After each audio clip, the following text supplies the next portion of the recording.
Durante décadas, el nombre Chernóbil fue solo un punto más en el mapa. Una central nuclear soviética, una ciudad planificada, un símbolo del progreso tecnológico de una superpotencia que creía haber dominado al átomo. Nadie imaginaba que ese nombre terminaría convirtiéndose en sinónimo de desastre, silencio y advertencia eterna. La noche del 26 de abril de 1986 no comenzó con pánico. Comenzó con rutina.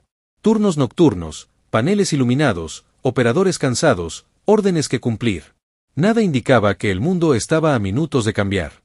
El reactor número 4 funcionaba dentro de una lógica que parecía controlada, aunque en realidad estaba entrando en un terreno peligrosamente inestable. Chernóbil no explotó de golpe. Primero falló la prudencia.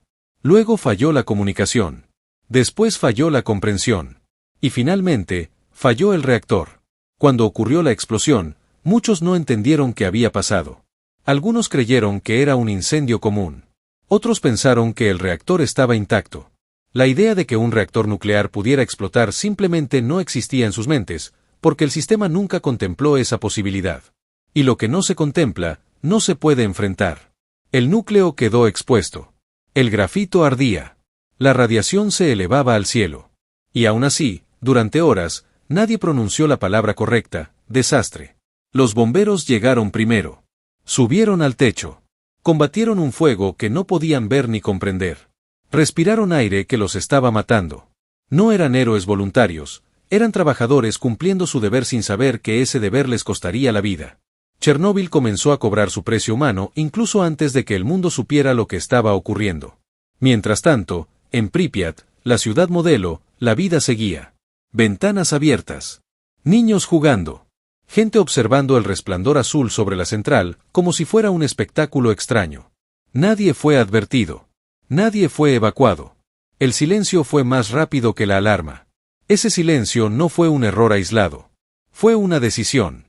Admitir la magnitud del accidente significaba admitir un fallo del sistema. Y el sistema soviético no estaba diseñado para reconocer errores, sino para ocultarlos. Así, mientras la radiación cruzaba fronteras, la verdad quedaba atrapada detrás de informes incompletos y comunicados tranquilizadores. Cuando otros países detectaron niveles anormales de radiación, el mundo comenzó a sospechar. Y solo entonces, cuando ya era imposible negar lo evidente, se aceptó que algo grave había ocurrido. Pero incluso entonces, la información fue fragmentada, tardía, insuficiente.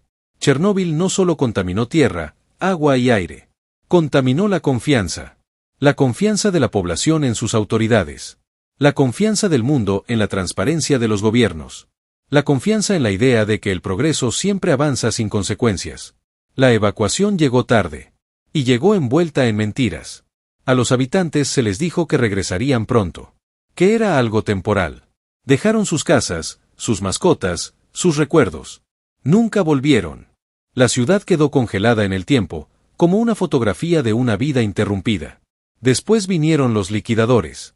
Cientos de miles de personas enviadas a enfrentar lo imposible. Limpiar, sellar, contener. Muchos sin protección adecuada. Muchos sin comprender el riesgo real. Fueron utilizados como una barrera humana contra la radiación. Algunos vivieron. Muchos no. La mayoría cargó secuelas de por vida. El sarcófago fue levantado con urgencia. No para siglos, sino para años. Una solución temporal presentada como definitiva. Décadas después, fue necesario construir otro, más grande, más resistente. Chernóbil demostraba una vez más que las decisiones apresuradas siempre regresan. Con el tiempo, la naturaleza comenzó a reclamar el territorio. Animales regresaron. Bosques crecieron. Algunos interpretaron esto como recuperación. Pero bajo esa aparente vida, la radiación seguía alterando células, ciclos, organismos. La herida no estaba cerrada, solo estaba cubierta. Chernóbil pasó a ser estudio científico, símbolo cultural, advertencia política. Pero también se convirtió en algo peligroso, costumbre. El desastre dejó de ser una urgencia y pasó a ser historia. Y cuando una tragedia se vuelve historia, corre el riesgo de ser mal entendida. Porque Chernóbil no fue solo un reactor defectuoso. Fue una cadena de decisiones humanas. Fue miedo a cuestionar órdenes. Fue presión por cumplir objetivos. Fue arrogancia tecnológica. Fue silencio institucional. Y esas cosas no desaparecieron con la Unión Soviética. El reactor sigue allí. Sellado. Vigilado. Inestable a largo plazo. Como un recordatorio físico de que hay errores que no se corrigen, solo se contienen. Y de que hay decisiones cuyos efectos duran más que quienes las tomaron. Chernóbil no pregunta si creemos en él. No pide permiso para existir. Solo permanece, esperando que alguien vuelva a olvidar la lección. El día después que nunca terminó. Cuando las llamas visibles se extinguieron y el humo dejó de elevarse sobre el reactor número 4, muchos creyeron que lo peor había pasado. Fue una ilusión peligrosa. En realidad, el verdadero desastre apenas comenzaba. Porque Chernóbil no fue una explosión instantánea, sino un proceso prolongado de deterioro, decisiones tardías y consecuencias acumuladas. Durante los primeros días, la información que circulaba era confusa, contradictoria y, en muchos casos, falsa. Los niveles de radiación se medían con instrumentos saturados que no podían registrar cifras tan altas. Cuando un dispositivo marcaba el máximo posible, se asumía erróneamente que ese era el nivel real. Nadie consideró que la radiación podía ser mucho mayor.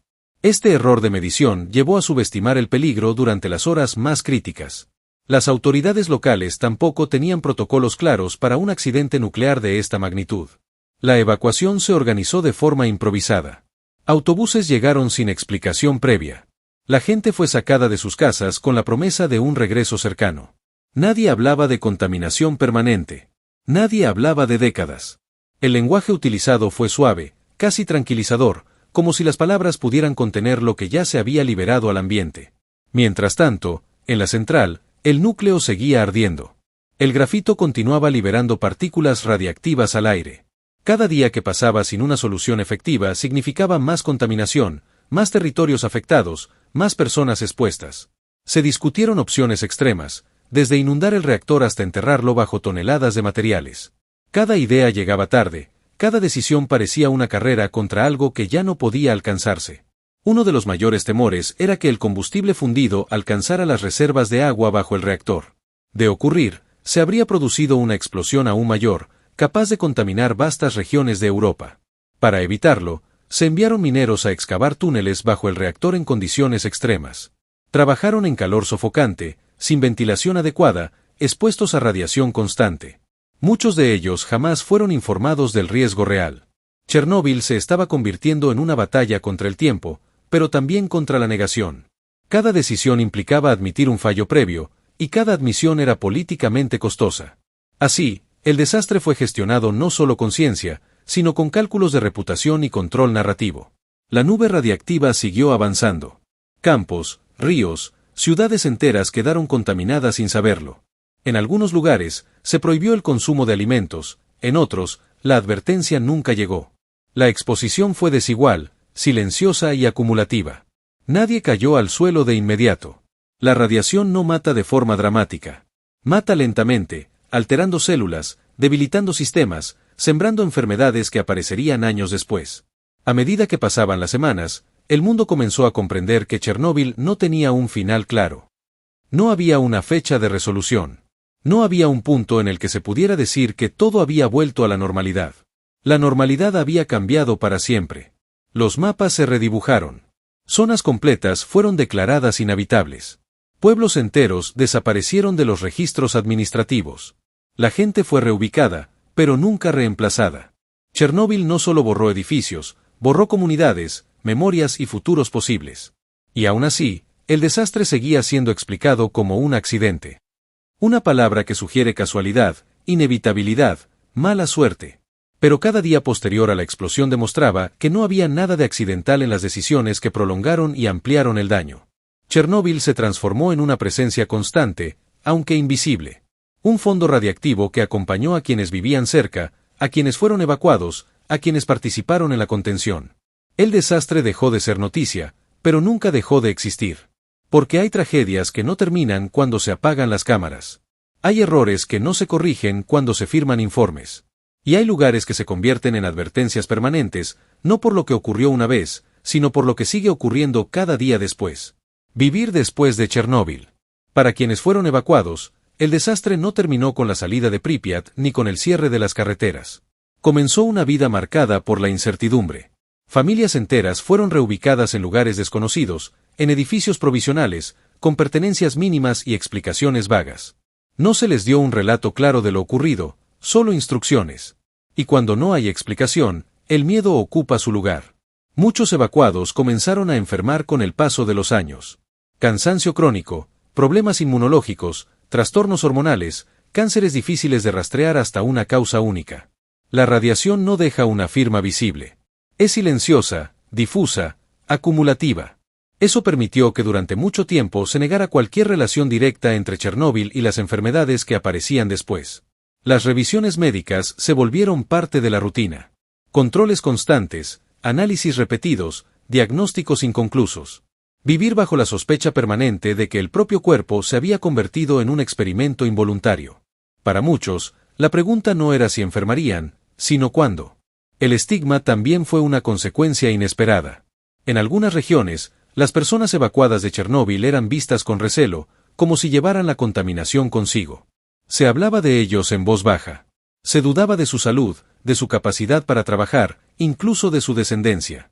El desastre no solo contaminó territorios, contaminó relaciones humanas. En contraste, hubo quienes regresaron. Ancianos, sobre todo, que decidieron volver a sus aldeas dentro de la zona de exclusión. Preferían vivir y morir en su tierra antes que sobrevivir en un lugar ajeno. Cultivaron huertos, criaron animales, ignoraron advertencias. Para ellos, el riesgo invisible era menos aterrador que el desarraigo. Chernóbil los había expulsado, pero nunca logró arrancarlos del todo. Estas personas vivían en un equilibrio frágil, entre la rutina y la amenaza. Sabían que el suelo estaba contaminado, que el agua no era segura, que el aire no siempre lo era. Aún así, seguían adelante. No por ignorancia, sino por una forma distinta de resistencia, vivir donde el desastre dijo que no se podía vivir. Mientras tanto, científicos seguían estudiando la zona. Medían niveles de radiación, observaban flora y fauna, analizaban mutaciones. Los resultados eran complejos, contradictorios, difíciles de comunicar.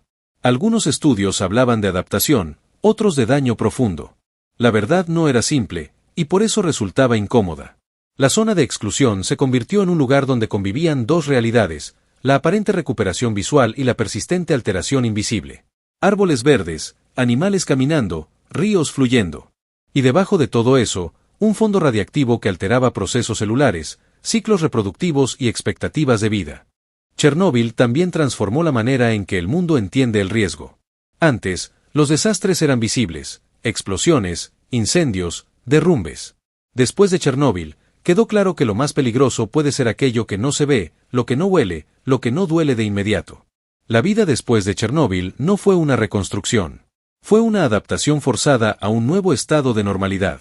Una normalidad dañada, inestable, frágil. Una normalidad donde cada decisión cotidiana, qué comer, dónde vivir, cuándo tener hijos, estaba atravesada por una pregunta silenciosa. Y aunque los años pasaron, esa pregunta nunca desapareció. Solo aprendió a convivir con quienes siguieron viviendo bajo la sombra del reactor que ya no explotaba. Pero tampoco descansaba. El silencio oficial y la memoria fragmentada. Tras el desastre, uno de los elementos más persistentes no fue la radiación, sino el silencio.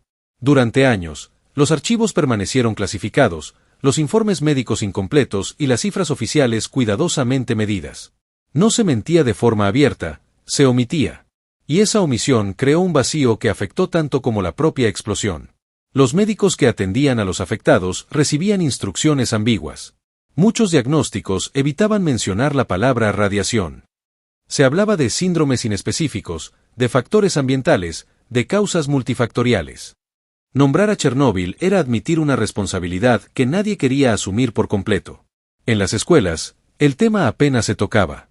Los niños crecían sabiendo que algo había ocurrido, pero sin entenderlo del todo. Aprendían a no hacer preguntas, a aceptar que ciertas zonas estaban prohibidas, que ciertos nombres no debían pronunciarse con demasiada insistencia. Así, el desastre se convirtió en un recuerdo fragmentado, transmitido más por rumores que por explicaciones claras. La memoria colectiva se construyó a partir de retazos. Historias personales, fotografías ocultas, testimonios contados en voz baja. Cada familia tenía su propia versión de Chernóbil, su propia herida, su propio miedo. Y al no existir un relato oficial completo, esas memorias individuales nunca terminaron de encajar entre sí. Con el colapso de la Unión Soviética, comenzaron a emerger más datos. Se abrieron archivos, se publicaron informes, se reconocieron errores. Pero para muchos ya era tarde. Las consecuencias físicas estaban instaladas, y las psicológicas profundamente arraigadas. El reconocimiento tardío no sanó el daño, apenas lo confirmó. Chernóbil también alteró la relación entre la población y la ciencia. Para algunos, la ciencia dejó de ser una promesa de progreso y se convirtió en una fuente de desconfianza. Para otros, se volvió una herramienta indispensable para entender lo ocurrido. Esta división persistió durante décadas y aún hoy se refleja en la forma en que distintas sociedades perciben la energía nuclear. El desastre obligó a replantear protocolos, sistemas de seguridad, formas de comunicación. Pero también dejó claro que ningún sistema es infalible si quienes lo operan no pueden cuestionar órdenes, detener procesos o admitir fallos. Esa fue una de las lecciones más duras y menos reconocidas. Mientras tanto, el reactor seguía ahí, cubierto primero por un sarcófago improvisado, luego por una estructura más avanzada. Cada generación de ingenieros heredaba el problema, no como una tarea concluida, sino como una deuda permanente. Chernóbil no se resolvió, se contuvo. La zona de exclusión comenzó a atraer visitantes, científicos, periodistas, fotógrafos. Más tarde, turistas. Personas que caminaban por calles vacías, tomaban fotos de edificios abandonados, observaban la vegetación reclamando el espacio. Para algunos, era una advertencia. Para otros, una curiosidad. Para otros más, un recordatorio incómodo de lo que sucede cuando la historia se congela en un instante de desastre. Pero para quienes vivieron allí, Chernóbil nunca fue un sitio abandonado ni una postal inquietante. Fue su hogar. Y ver su tragedia convertida en objeto de observación generó una sensación ambigua, la necesidad de que el mundo recuerde, mezclada con el dolor de ver su pérdida convertida en espectáculo. Así, Chernóbil se transformó en muchas cosas a la vez, un símbolo, un laboratorio, un memorial incompleto. Un lugar donde el pasado no termina de irse y el futuro nunca llega del todo. Y en medio de todo eso, persiste una verdad incómoda. Chernóbil no fue un punto final. Fue una pausa larga y peligrosa en la historia humana. Una pausa en la que todavía estamos aprendiendo a respirar. Chernóbil y la herida invisible. Con el paso de los años, lo que más desconcertó a investigadores y sobrevivientes no fue solo el daño físico medible, sino la herida invisible que Chernóbil dejó en la mente colectiva. El miedo a la radiación se transformó en una ansiedad persistente, difícil de definir y aún más difícil de tratar. No había una fecha de caducidad para ese temor. No había un momento claro en el que se pudiera decir, ya pasó. Muchas personas desarrollaron lo que los psicólogos llamaron estrés postcatástrofe prolongado. No se manifestaba como un trauma inmediato, sino como una preocupación constante por la salud, por el futuro de los hijos, por la posibilidad de haber sido dañado sin saberlo. Cada dolor de cabeza, cada enfermedad común, se convertía en una sospecha. En especial, las madres vivieron con un peso adicional. El embarazo, que normalmente es un tiempo de expectativa, se transformó en una fuente de angustia. ¿Estaba el cuerpo contaminado? ¿Había riesgo para el bebé? ¿Se podía confiar en los médicos cuando ellos mismos no tenían respuestas definitivas?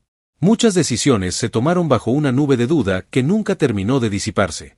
Los niños nacidos después del accidente crecieron con una identidad marcada por Chernóbil, incluso si nunca pisaron la zona de exclusión. En algunos lugares, se les llamó los hijos de Chernóbil, una etiqueta que los acompañó durante años. No era solo una referencia geográfica, era una carga simbólica. Eran vistos como frágiles, vulnerables, diferentes. Al mismo tiempo, la comunidad científica enfrentaba un desafío enorme, explicar un fenómeno complejo a una población traumatizada. La radiación no actúa de forma inmediata ni uniforme. Sus efectos varían, se acumulan, interactúan con otros factores. Esa complejidad hacía que cualquier explicación pareciera insuficiente, y cualquier certeza, sospechosa. Chernóbil también expuso los límites del lenguaje. ¿Cómo describir un peligro que no se puede ver ni sentir? ¿Cómo comunicar riesgos sin provocar pánico, pero sin ocultar la gravedad? Durante años, las palabras fueron inadecuadas.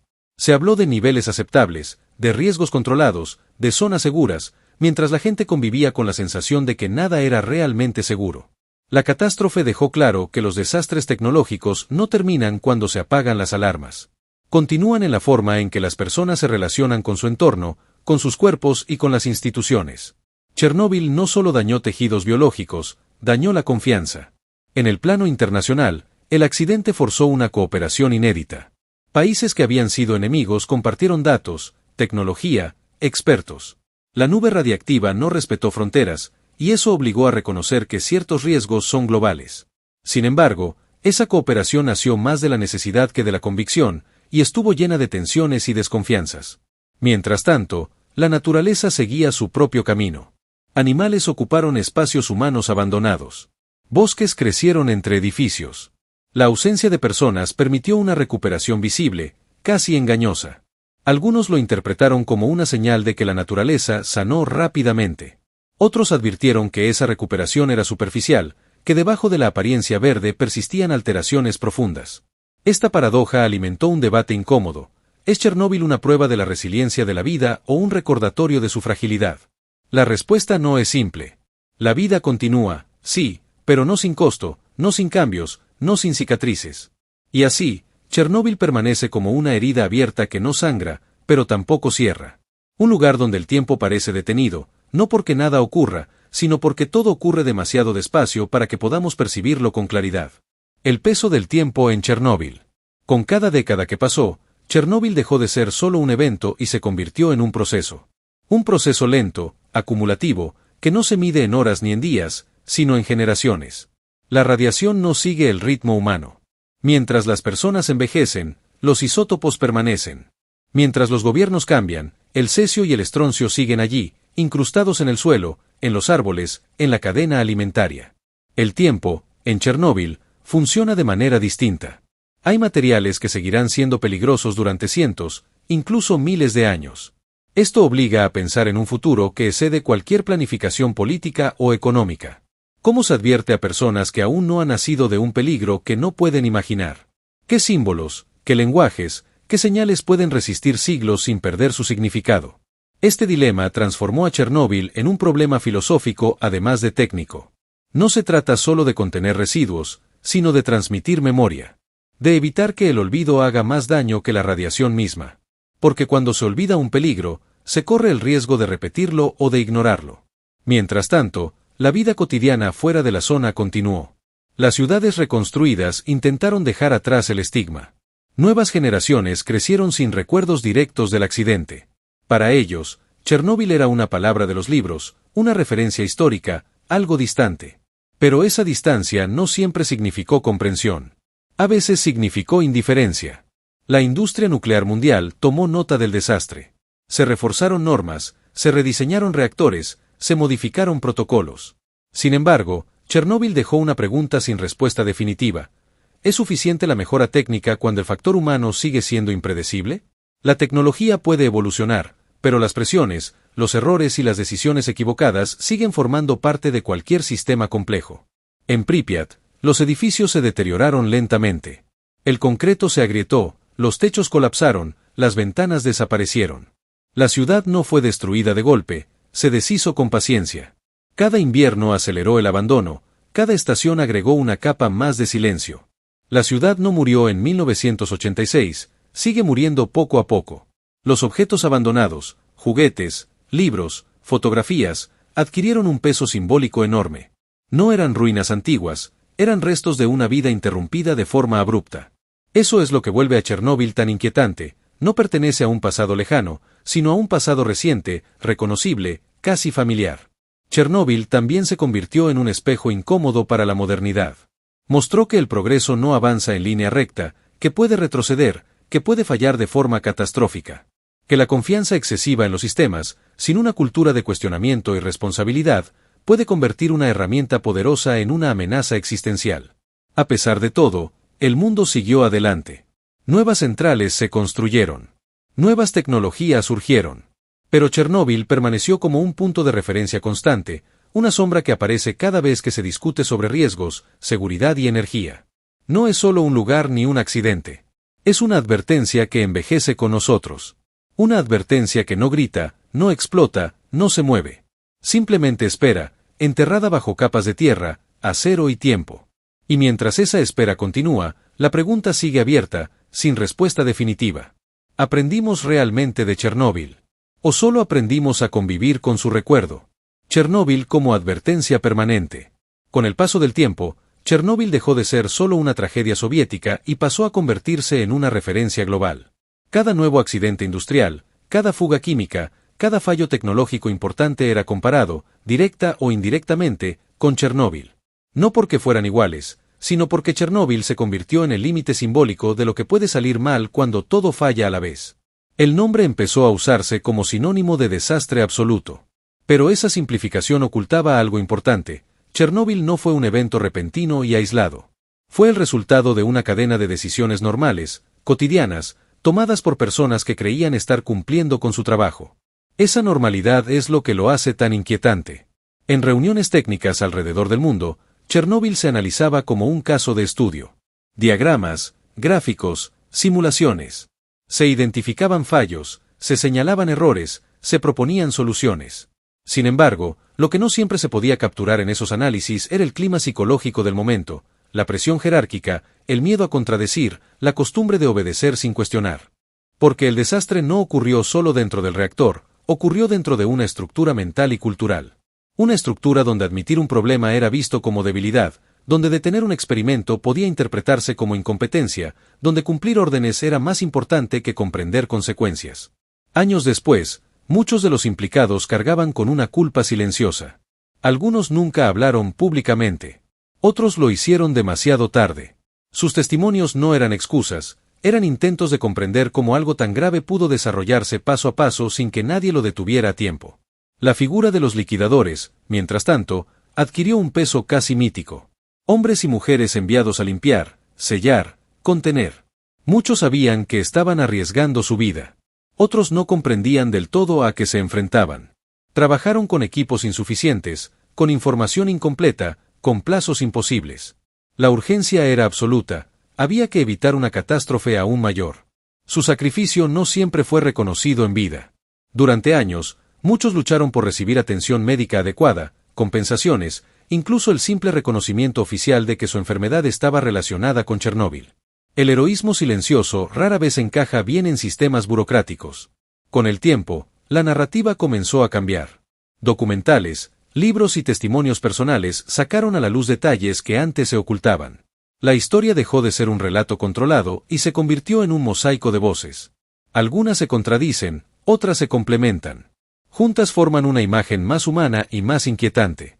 Chernóbil también obligó a reconsiderar la relación entre humanidad y energía. La promesa de una fuente poderosa, limpia y eficiente quedó marcada por la posibilidad de consecuencias irreversibles. El debate no se resolvió, solo se volvió más complejo. No se trata de aceptar o rechazar, sino de entender el costo real de cada decisión. La zona de exclusión, mientras tanto, sigue siendo un espacio suspendido. No es un desierto, pero tampoco un lugar plenamente habitable. Es un territorio intermedio, donde el pasado permanece visible y el futuro es incierto. Un recordatorio físico de que algunas decisiones dejan huellas que no se borran con facilidad. Chernóbil no exige atención constante. No grita. No se impone. Simplemente está ahí. Persistente. Inmutable.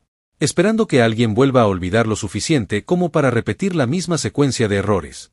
Y mientras el mundo avanza, construye, innova y acelera, Chernóbil permanece como una pregunta abierta, sin urgencia aparente, pero con una gravedad imposible de ignorar para quien se detiene a escuchar su silencio. La normalización del peligro. Uno de los efectos más inquietantes de Chernóbil fue cómo, con el tiempo, el peligro comenzó a normalizarse. No porque desapareciera, sino porque el ser humano tiene una capacidad extraordinaria para adaptarse incluso a lo inaceptable. Lo que al principio era alarma constante, con los años se transformó en rutina, en cifras técnicas, en mapas que pocos consultaban. Los niveles de radiación se volvieron números abstractos. Microsieverts, becquereles, límites seguros. Para la población general, estas unidades no significaban nada concreto. Y cuando el peligro no puede sentirse ni entenderse fácilmente, se vuelve más fácil ignorarlo. Así, Chernóbil pasó de ser una amenaza inmediata a un riesgo estadístico. En algunas regiones afectadas, las personas continuaron cultivando la tierra, pescando en ríos contaminados, recolectando hongos y bayas que acumulaban radiación. No siempre por desconocimiento, sino por necesidad. La pobreza obligó a muchos a elegir entre un riesgo invisible y un hambre muy real. Chernóbil también fue una catástrofe social y económica. Las autoridades intentaron establecer controles, pero estos eran irregulares y, a menudo, insuficientes. Algunos productos contaminados entraron en mercados locales sin ser detectados. Otros fueron detectados, pero igualmente consumidos. La radiación no detiene la vida diaria, la atraviesa. Esta convivencia forzada con el peligro creó una relación ambigua con la zona contaminada. Para algunos, era un lugar prohibido. Para otros, era simplemente su entorno. La percepción del riesgo dejó de ser uniforme. Lo que para un científico era inaceptable, para un habitante local podía ser una realidad inevitable. Chernóbil también reveló algo incómodo sobre la gestión de crisis a largo plazo. El mundo está preparado para reaccionar ante emergencias, pero no para sostener la atención durante décadas. Las cámaras se fueron, los titulares desaparecieron, los presupuestos se redujeron. Pero la radiación permaneció. Cada generación heredó el problema sin haber participado en su creación. Personas que nacieron años después del accidente tuvieron que vivir con sus consecuencias sin haber tomado ninguna decisión que las provocara. Esta herencia involuntaria plantea una pregunta ética profunda sobre la responsabilidad intergeneracional. Mientras tanto, los científicos seguían recopilando datos. Algunos estudios mostraban incrementos claros de enfermedades, otros no encontraban correlaciones tan evidentes. Esta falta de unanimidad fue utilizada, en ocasiones, para minimizar el impacto real del desastre. La duda científica, natural y necesaria, se convirtió en una herramienta política. El desastre de Chernóbil también tuvo un profundo impacto ambiental. La zona afectada por el desastre, que incluye un área de unos 30 kilómetros alrededor de la planta, se convirtió en una zona de exclusión. Esta área, que hoy se conoce como la zona de Chernóbil, quedó deshabitada durante años debido a los altos niveles de radiactividad. Aunque, con el tiempo, la naturaleza comenzó a reclamar el territorio, la flora y fauna de la zona han sufrido alteraciones profundas debido a la radiación residual. En la actualidad, los estudios realizados en la zona muestran que algunos animales, como lobos y ciervos, han logrado sobrevivir en la zona. Sin embargo, la mayoría de las especies animales y vegetales se vieron gravemente afectadas, y los efectos de la radiación siguen siendo un tema de investigación. Las secuelas del desastre de Chernóbil fueron muchas y profundas. A nivel humano, la tragedia dejó una huella imborrable. Miles de personas perdieron la vida de manera directa o indirecta debido a la radiación. Los que sobrevivieron enfrentaron una vida marcada por la enfermedad, la pobreza y la pérdida de sus hogares.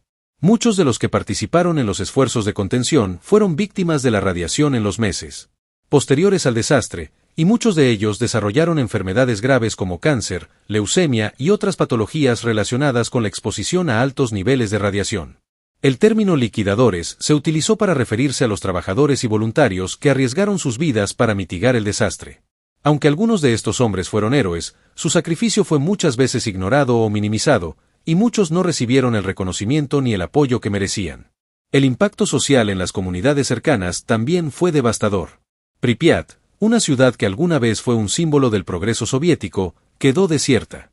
Las familias que habían vivido en la ciudad fueron evacuadas, pero el trauma de abandonar sus hogares para siempre dejó cicatrices emocionales profundas. Las personas tuvieron que empezar de nuevo en lugares desconocidos, y muchos nunca volvieron a encontrar la estabilidad que habían tenido antes del desastre. Además, la economía de la región se desplomó. El trabajo en la planta de Chernóbil, que era una fuente importante de empleo, desapareció de un día para otro. La zona de exclusión alrededor de la planta se convirtió en un espacio vacío, sin vida humana, y la infraestructura de la región quedó severamente afectada. Muchas de las personas que habían trabajado en la planta perdieron sus empleos, y las comunidades que dependían de la planta como fuente de ingresos se vieron atrapadas en la miseria. La zona de exclusión alrededor de Chernóbil, que abarca aproximadamente 30 kilómetros de radio desde la planta nuclear, continúa siendo un área cerrada al público en su mayoría, aunque con restricciones relajadas en las últimas décadas. A pesar de los altos niveles de radiación, algunas áreas se han vuelto accesibles para los turistas que desean ver de cerca los efectos del desastre y explorar las ciudades abandonadas como Pripyat. Aunque la vegetación y la fauna en la zona de exclusión han mostrado signos de recuperación, este proceso ha sido un tanto ambiguo. A lo largo de los años, varios estudios han documentado que algunos animales, como lobos, jabalíes y ciervos, han vuelto a habitar la zona, sin que aparentemente presenten malformaciones o efectos visibles de la radiación. No obstante, los científicos advierten que la radiación sigue siendo peligrosa y que los efectos a largo plazo en los ecosistemas son desconocidos. En términos de conservación ambiental, la zona de Chernóbil se ha convertido en un laboratorio natural para los biólogos y ecologistas. Algunos investigadores sugieren que la ausencia de humanos ha permitido que ciertos ecosistemas se regeneren, aunque también se están realizando estudios para evaluar los efectos que la radiactividad tiene en la evolución de las especies locales. Al mismo tiempo, otros estudios se enfocan en la fauna mutante, buscando posibles cambios genéticos provocados por la exposición a la radiación. Capítulo 14. Las vidas perdidas y las historias olvidadas. Uno de los aspectos más trágicos de Chernóbil es la cantidad de vidas perdidas no solo en el momento del desastre, sino a lo largo de los años debido a las enfermedades provocadas por la radiación. Aunque las cifras oficiales de víctimas son objeto de debate, se estima que miles de personas han muerto debido a los efectos directos e indirectos de la radiación. Los liquidadores, aquellos que trabajaron en la limpieza del reactor tras la explosión, son, sin duda, los más afectados. Muchos de estos trabajadores, que no fueron completamente informados sobre los peligros a los que se enfrentaban, perdieron la vida a causa de la radiación en los años siguientes. A pesar de la importancia de su labor, los liquidadores enfrentaron una falta de apoyo por parte del gobierno soviético, y más tarde, por las autoridades rusas. Las historias personales de los sobrevivientes del desastre de Chernóbil, incluidos los evacuados de Pripyat, ofrecen una visión desgarradora de lo que realmente ocurrió. Muchos de ellos tuvieron que abandonar sus hogares de manera apresurada y no pudieron regresar nunca más. A lo largo de los años, numerosos testimonios han surgido, describiendo el dolor de perder su tierra, su ciudad y su vida tal y como la conocían. Para ellos, Chernóbil no es solo un evento histórico, sino un capítulo de sus vidas marcado por el desarraigo y la desesperanza. Algunos de los más afectados fueron los niños expuestos a la radiación, quienes, a lo largo de los años, han sufrido los efectos de la contaminación radiactiva. Los estudios han demostrado que los niños nacidos después del desastre han experimentado tasas anormales de defectos de nacimiento, malformaciones congénitas y problemas de salud a largo plazo. El impacto psicológico de vivir en un lugar tan estigmatizado también ha sido profundo, ya que muchos de los que fueron evacuados enfrentaron la constante amenaza de la radiación y, en muchos casos, la exclusión social. Con el paso de los años, la tragedia de Chernóbil ha trascendido el ámbito científico y político para convertirse en un elemento clave de la cultura popular. A través de películas, documentales, libros y series de televisión, el desastre de Chernóbil ha sido representado de diversas formas, con un enfoque en los horrores del accidente nuclear y sus repercusiones. Una de las representaciones más notables de Chernóbil en la cultura popular fue la serie de televisión Chernóbil de 2019, producida por HBO, que dramatizó los eventos del desastre, sus causas y las secuelas que dejó a lo largo de varias décadas. La serie recibió elogios tanto de críticos como de audiencias por su tratamiento realista y sombrío del desastre, aunque algunos detalles fueron modificados para fines narrativos. A través de esta serie, el mundo volvió a recordar las lecciones olvidadas de Chernóbil. Además de las representaciones en los medios de comunicación, Chernóbil se ha convertido en un símbolo de la lucha contra los peligros de la energía nuclear. En muchos países, el desastre ha sido utilizado como una herramienta de. El desastre de Chernóbil no solo dejó huellas profundas en el ámbito ambiental y científico, sino también en el campo político y judicial. La falta de responsabilidad por parte de los responsables directos y el encubrimiento de las autoridades soviéticas durante las primeras horas y días tras la explosión crearon una onda expansiva de desconfianza que se mantuvo durante años. En los años posteriores, la cobertura oficial del desastre por parte del gobierno soviético fue uno de los aspectos más controvertidos. Durante semanas, el gobierno soviético minimizó la magnitud del desastre y no proporcionó información detallada sobre las consecuencias radiactivas para la población. Esto llevó a la formación de una narrativa en la que el gobierno intentaba ocultar las realidades del accidente, lo que provocó una grave pérdida de confianza tanto dentro de la Unión Soviética como a nivel internacional. El gobierno soviético se vio forzado a reconocer la magnitud del desastre solo cuando otros países, especialmente los países europeos, comenzaron a detectar niveles elevados de radiactividad en la atmósfera. La reacción internacional fue enérgica, pero la respuesta soviética fue característicamente lenta y desorganizada. Los altos funcionarios del gobierno, incluido el presidente Mikhail Gorbachov, se enfrentaron a duras críticas por no haber manejado adecuadamente la situación desde el principio. Sin embargo, el desastre no solo afectó a las autoridades soviéticas, también arrojó una sombra sobre el sistema judicial de la Unión Soviética. A pesar de la magnitud de la tragedia y la evidente negligencia que provocó el accidente, las consecuencias legales fueron mínimas. En los primeros años tras el desastre, no hubo una respuesta judicial significativa que pudiera rendir cuentas a los responsables. En 1987, un tribunal soviético celebró un juicio en el que varios de los operadores del reactor fueron declarados culpables de negligencia, pero los responsables de la construcción del reactor y los directivos del gobierno soviético nunca enfrentaron consecuencias directas. Solo años más tarde, tras la caída del régimen soviético, comenzaron a surgir nuevas investigaciones que desvelaron la magnitud del encubrimiento y la falta de transparencia en torno al desastre.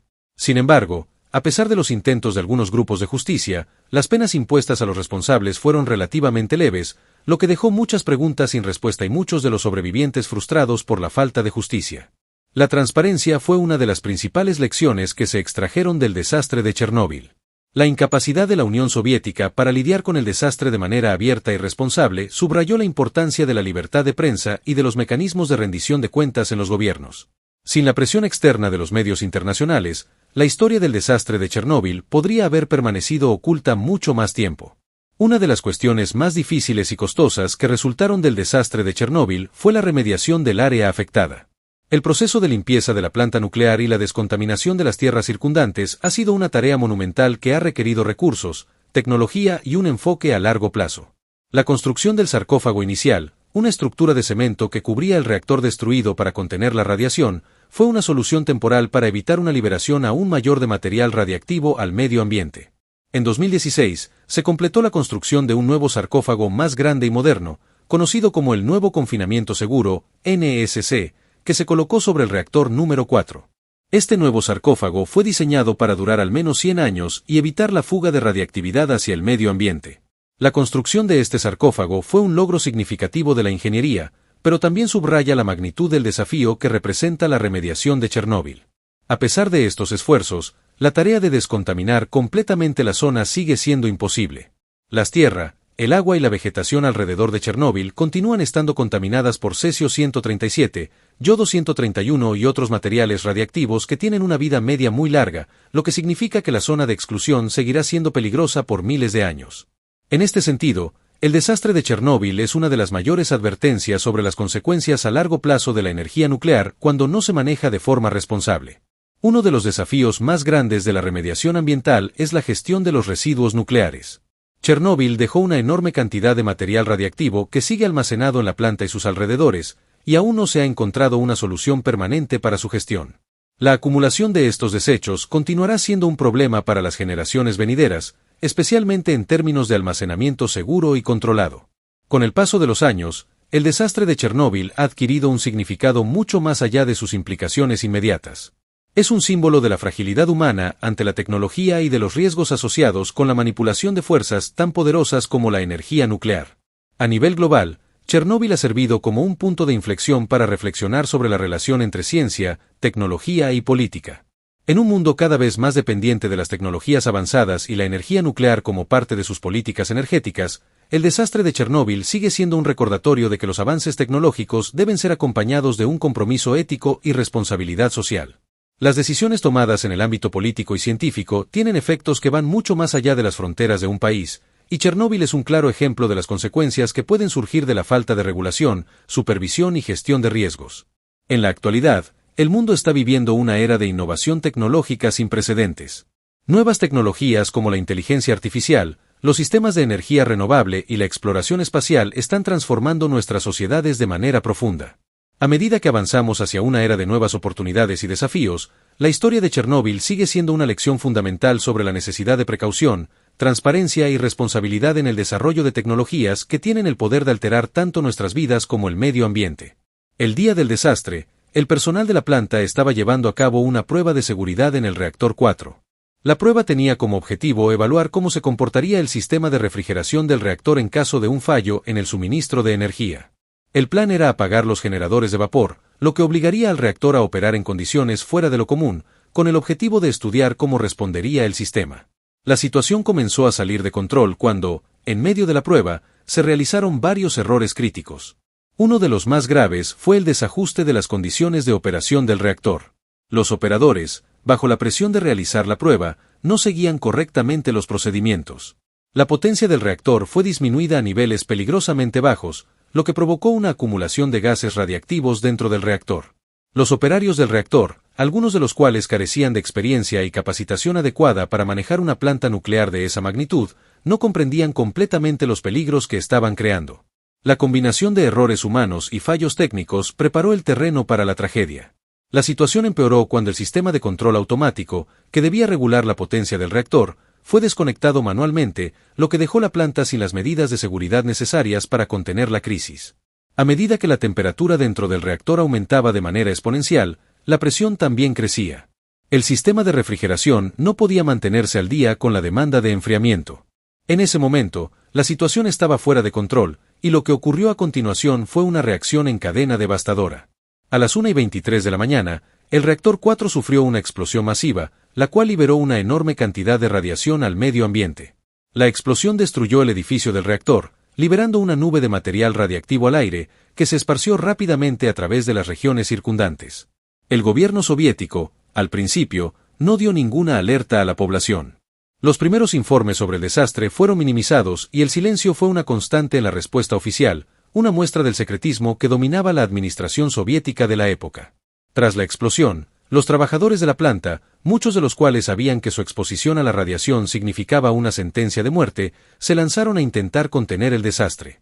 Conformaron equipos de bomberos y técnicos que lucharon con valentía para apagar el fuego que había comenzado a consumir los escombros radiactivos del reactor. En las primeras horas del desastre, un grupo de bomberos, al llegar al lugar, no tenía idea de la magnitud de la radiación a la que estaban expuestos. Eran hombres que, con una valentía casi suicida, trabajaron sin tener el equipo adecuado para contener las llamas, ignorando los peligros de la radiación. Muchos de ellos, como los bomberos, sufrirían efectos letales casi inmediatamente, y sus muertes serían algunas de las primeras víctimas registradas. Mientras tanto, las autoridades soviéticas seguían minimizando el alcance del desastre. No fue hasta horas después que las autoridades de Kiev fueron informadas de la magnitud de la explosión. La información fue lentamente canalizada a través de los canales gubernamentales. En un intento por calmar el pánico, se ordenó que los residentes de la cercana ciudad de Pripyat, hogar de más de 40.000 personas, no fueran evacuados de inmediato. Fue solo después de que los niveles de radiación en Pripyat se dispararon fuera de control, que finalmente, a las 2 de la tarde del 26 de abril, se ordenó la evacuación de la ciudad. Durante las horas previas a la evacuación, los residentes de Pripyat, sin saberlo, estuvieron expuestos a niveles peligrosos de radiación, que afectaron especialmente a las mujeres embarazadas y a los niños. En total, más de 120.000 personas serían evacuadas en los días posteriores al desastre, aunque muchas de ellas habrían estado expuestas a niveles letales de radiación antes de que las autoridades tomaran la decisión de evacuarlas. Conforme las autoridades soviéticas comenzaron a tomar medidas de contención, la situación no mejoraba. Los esfuerzos para detener la liberación de radiación eran ineficaces debido a la magnitud de la destrucción. El fuego continuó durante varios días, y la radiación se extendió a lo largo de Europa, especialmente en países cercanos como Bielorrusia, Ucrania y Rusia. El despliegue de helicópteros militares que lanzaban toneladas de plomo y arena sobre el reactor fue una de las tácticas empleadas para tratar de contener el desastre. Sin embargo, la magnitud de la radiación liberada fue tal que el aire y el agua alrededor de la central nuclear se contaminaron severamente. La radiación liberada en la atmósfera fue suficiente como para causar efectos perjudiciales a largo plazo en miles de personas, muchas de las cuales desarrollarían cánceres y otras enfermedades relacionadas con la radiación. El desastre de Chernóbil también tuvo un profundo impacto ambiental. La zona afectada por el desastre, que incluye un área de unos 30 kilómetros alrededor de la planta, se convirtió en una zona de exclusión. Esta área, que hoy se conoce como la zona de Chernóbil, quedó deshabitada durante años debido a los altos niveles de radiactividad. Aunque, con el tiempo, la naturaleza comenzó a reclamar el territorio, la flora y fauna de la zona han sufrido alteraciones profundas debido a la radiación residual.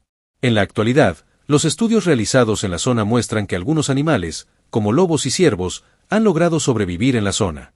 Sin embargo, la mayoría de las especies animales y vegetales se vieron gravemente afectadas, y los efectos de la radiación siguen siendo un tema de investigación. A pesar de los esfuerzos por silenciar la información, los informes de los medios de comunicación internacionales comenzaron a llegar y a poner en evidencia las dimensiones globales del desastre. Sin embargo, la situación política en la Unión Soviética dificultó una respuesta inmediata y adecuada. Los científicos soviéticos y los ingenieros nucleares que intentaron resolver el desastre lo hicieron en condiciones extremas, con recursos limitados y bajo la presión constante del gobierno soviético, que no deseaba perder la cara ante el mundo. En un mundo cada vez más dependiente de las tecnologías avanzadas y la energía nuclear como parte de sus políticas energéticas, el desastre de Chernóbil sigue siendo un recordatorio de que los avances tecnológicos deben ser acompañados de un compromiso ético y responsabilidad social. Las decisiones tomadas en el ámbito político y científico tienen efectos que van mucho más allá de las fronteras de un país, y Chernóbil es un claro ejemplo de las consecuencias que pueden surgir de la falta de regulación, supervisión y gestión de riesgos. Capítulo 20. Chernóbil en la era de la innovación tecnológica y el cambio climático. En la actualidad, el mundo está viviendo una era de innovación tecnológica sin precedentes. Nuevas tecnologías como la inteligencia artificial, Los sistemas de energía renovable y la exploración espacial están transformando nuestras sociedades de manera profunda. A medida que avanzamos hacia una era de nuevas oportunidades y desafíos, la historia de Chernóbil sigue siendo una lección fundamental sobre la necesidad de precaución, transparencia y responsabilidad en el desarrollo de tecnologías que tienen el poder de alterar tanto nuestras vidas como el medio ambiente. Además, en un contexto global marcado por el cambio climático, el uso de energía nuclear continúa siendo un tema de debate. A pesar de las preocupaciones sobre la seguridad nuclear, la energía nuclear sigue siendo vista por muchos como una alternativa limpia para satisfacer las crecientes demandas de energía sin contribuir al calentamiento global. Sin embargo, el recuerdo de Chernóbil sigue siendo un freno para muchos países que se muestran escépticos sobre el futuro de la energía nuclear. La historia de Chernóbil también ha inspirado a muchos a repensar nuestra relación con la naturaleza y cómo debemos manejar los riesgos inherentes a la tecnología. En una era en la que los seres humanos están jugando un papel más activo en la modificación de los ecosistemas globales, la tragedia de Chernóbil sirve como una advertencia sobre los límites del control humano sobre los sistemas naturales. Capítulo 21. La memoria colectiva y el futuro de Chernóbil. A medida que más generaciones nacen con Chernóbil como un evento histórico lejano, la memoria colectiva sobre el desastre comienza a desvanecerse.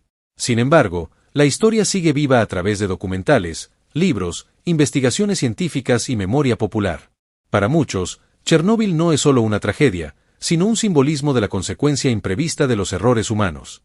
Mientras el mundo sigue adelante con sus avances tecnológicos y sus desafíos ambientales, el legado de Chernóbil permanece intacto, recordándonos a todos que, por muy avanzados que seamos, no podemos olvidar las lecciones del pasado y la responsabilidad que tenemos para con el futuro del planeta y las generaciones venideras.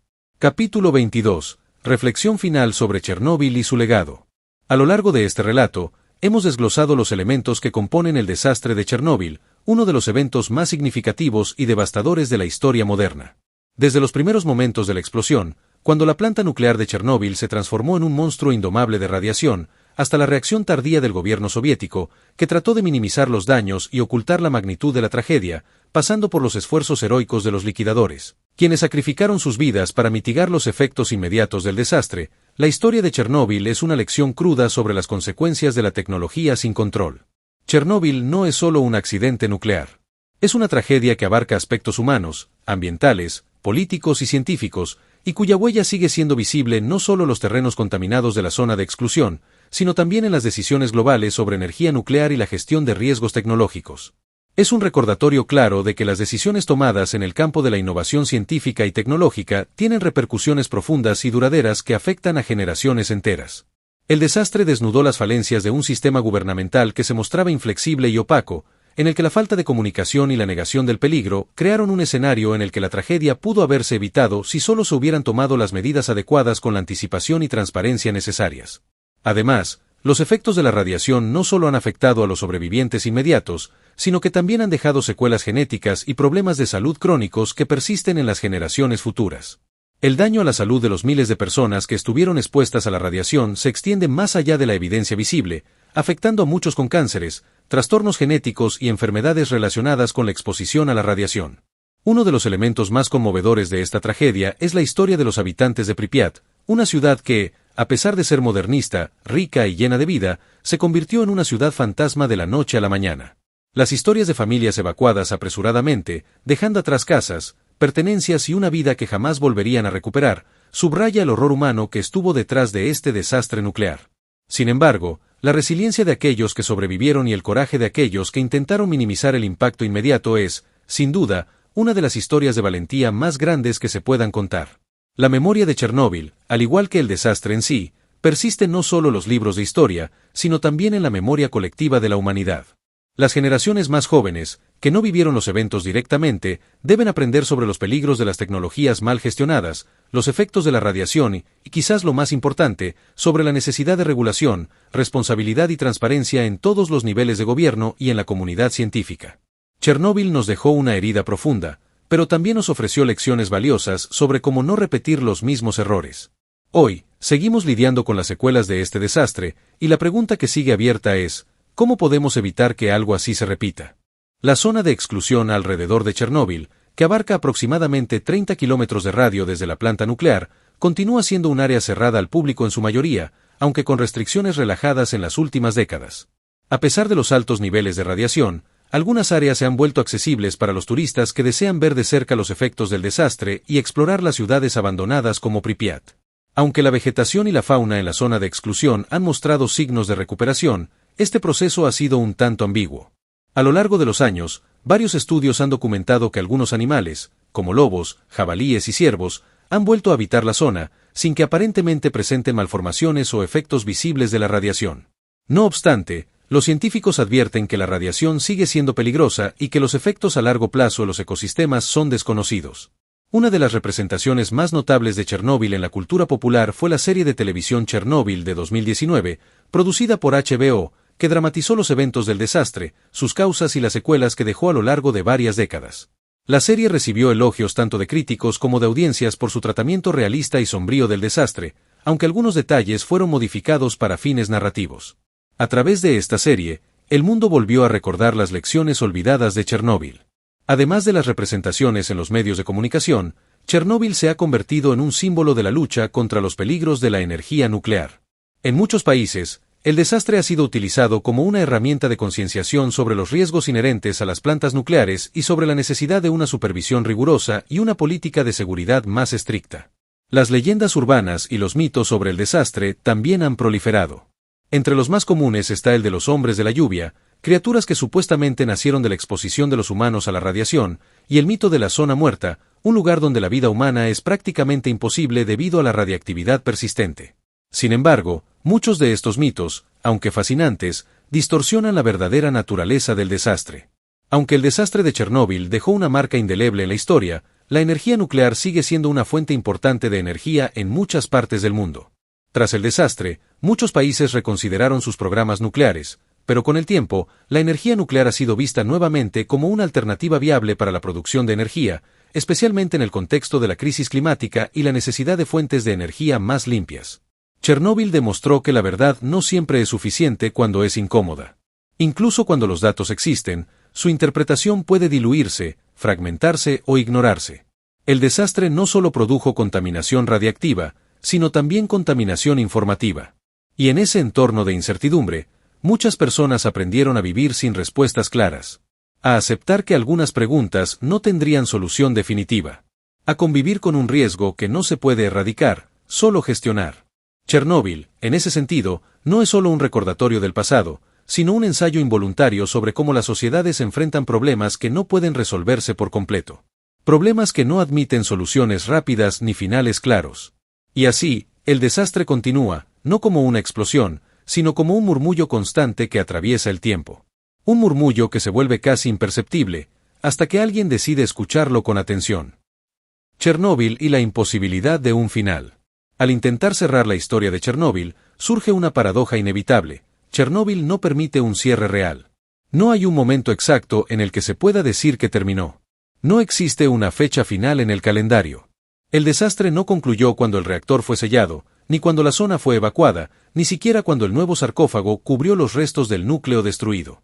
Chernóbil continúa en el suelo, en el agua, en los cuerpos de quienes estuvieron expuestos y en los genes de quienes nacieron después. Continúa en las decisiones energéticas que hoy se toman en distintos países, en cada debate sobre riesgos aceptables, en cada discusión sobre progreso y seguridad. La tragedia dejó claro que la humanidad puede sobrevivir a sus errores, pero no sin pagar un precio alto y prolongado. Y que ese precio rara vez lo pagan quienes toman las decisiones, sino quienes viven con sus consecuencias. Chernóbil no fue un castigo divino ni un accidente inevitable. Fue una acumulación de errores humanos, de silencios, de obediencia ciega, de confianza excesiva en sistemas que no admitían fallos. Fue una demostración brutal de que la tecnología más avanzada puede volverse inútil si se gestiona sin humildad, sin transparencia y sin responsabilidad. Hoy, la zona de exclusión sigue allí, como un monumento involuntario a la fragilidad humana. Los edificios se desmoronan, la vegetación avanza, los animales recorren espacios donde antes hubo vida cotidiana. Todo parece indicar que el mundo sigue su curso, que la naturaleza encuentra caminos. Pero esa aparente normalidad no borra lo ocurrido, simplemente lo cubre con capas de tiempo. Chernóbil nos obliga a aceptar una verdad incómoda: no todo desastre se resuelve, algunos solo se administran. Algunos se heredan. Algunos se recuerdan para no repetirlos. Y quizás esa sea la función final de esta historia. No ofrecer tranquilidad, no cerrar heridas, sino mantener viva la memoria. Porque cuando el recuerdo se desvanece, el riesgo reaparece con otro nombre, en otro lugar, bajo otras circunstancias. Chernóbil no es solo un punto en el mapa. Es una advertencia permanente. Un recordatorio de hasta dónde puede llegar el error humano cuando nadie se detiene a decir esto está mal. Si llegaste hasta aquí, gracias por quedarte hasta el final de una historia que no es fácil de escuchar, pero que sigue siendo necesaria. Chernóbil no es solo pasado, es una lección viva que aún nos interpela como sociedad. Si este video te aportó una mirada más profunda sobre lo que realmente significó Chernóbil, dale like. Eso ayuda muchísimo a que este contenido llegue a más personas. Y si quieres seguir explorando historias reales, complejas y a veces incómodas, historias que nos obligan a pensar más allá de la superficie, suscríbete al canal. Aquí no buscamos solo contar lo que pasó, sino entender por qué pasó, y qué dice eso de nosotros como humanidad. Porque la historia no está para tranquilizarnos. Está para advertirnos. Nos vemos en el próximo video.